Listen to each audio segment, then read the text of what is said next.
boys basketball team. The only brown kid on a team of white boys. My puny arms, thick glasses, and long oiled braids set me even further apart from their wiry, muscular bodies and cropped blonde haircuts. Why has Carl Bradford chosen me for his team? I wonder about this. His sons are two of the quickest, highest-scoring players in our local league. In 1988, in Cross Lanes, West Virginia, there is no designated league for girls. And when I try out one Saturday in October, there are only 2 other girls in the gym with close to 80 boys.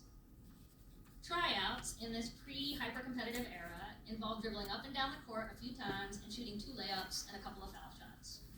Every kid is guaranteed a space on a team. The question is simply which coach will choose to take them on.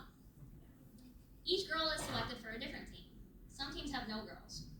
Mr. Bradford doesn't have to pick me, but he does anyway. In doing so, he also takes on the responsibility of chauffeuring me to and from practices and games. Basketball is not a sport my immigrant parents understand, and the parental time commitment it requires is not something their lives leave space for. By opting to play, I take a step further away from my nuclear family and closer to my West Virginia community. Still, my Indian genetics make me short, weak, and terribly uncoordinated. When I shoot the ball overhand, it falls short of the basket by several feet. When I play defense, my teammates say I look like a praying mantis, my hands moving in front of me instead of out to the sides. I love the game, but I'm about as far from a natural talent as my parents' hometown in India is from this gym at the end of Frontier Drive. One evening, Mr. Bradford proposes that I shoot the ball a different way. Not overhand, as I've been trying to, but underhand. Granny style, my teammates disparagingly call it. Some of the greatest basketball players of all time shot underhand, Mr. Bradford says. Wilt Chamberlain shot underhand. His blue eyes, magnified by round, wire-rimmed glasses, probe mine. In my adult life, I have listened to entire podcasts about the accuracy of the granny shot, about how Wilt Chamberlain scored 100 points in the one game where he shot free throws underhand, and Rick Barry's career free throw percentage was a chart-topping 89.3 because he opted to do the same. But at age 9, I feel like this is yet another way in which I'm being set apart from my peers. Raised by fathers who were players of the game, taught to play at driveway hoops as soon as they could walk, they can shoot overhand. I cannot. How do you assimilate into the dominant culture when your own culture is so invisible to the majority? My small group of Indian peers and I answer this question in different ways. The only Indian boy at my elementary school, who all the other white kids either think is my brother or insist I should date, speaks with an exaggerated twang, drinks heavily through high school, and loudly votes Republican later on.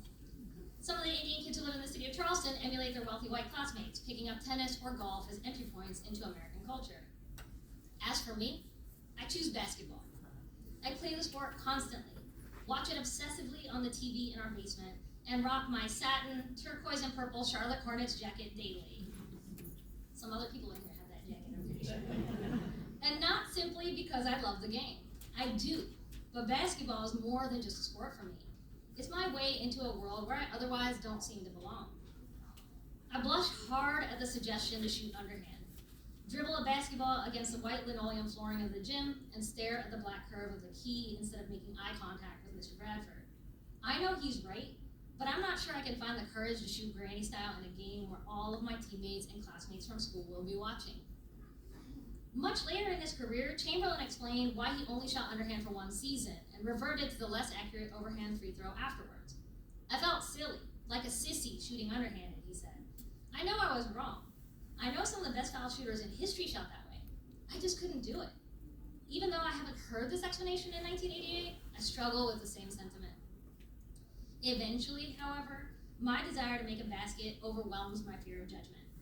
Game day comes, the point guard gets the ball into my hands, and I position the ball between my legs before hurling it upwards.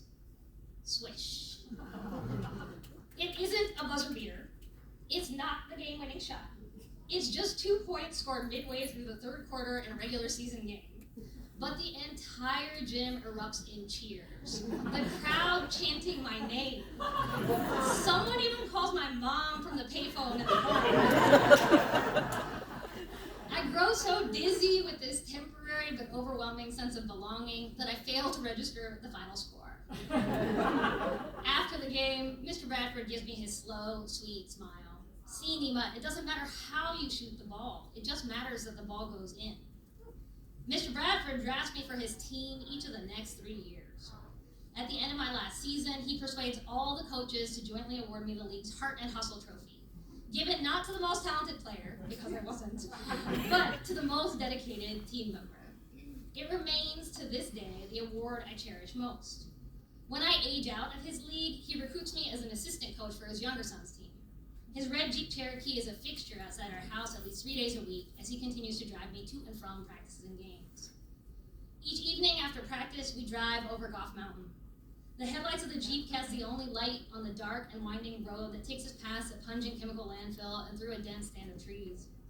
Close your eyes now, he commands as we approach the summit of the mountain. In the back seat, the boys and I giggle and grin, close our eyes, take a deep breath. Mr. Bradford hits the gas and we soar over the first hill, our stomachs dropping roller coaster style. The Jeep bounces hard on the concrete, then takes flight again as we hit the second decline. For this brief moment, we are Bo, Luke, and Daisy in the general league. Our screams of delight replace the sounds of Dixie in this reimagined Dukes of Hazzard, and I am wildly, freely American in a way I can never recapture outside of Mr. Bradford's presence.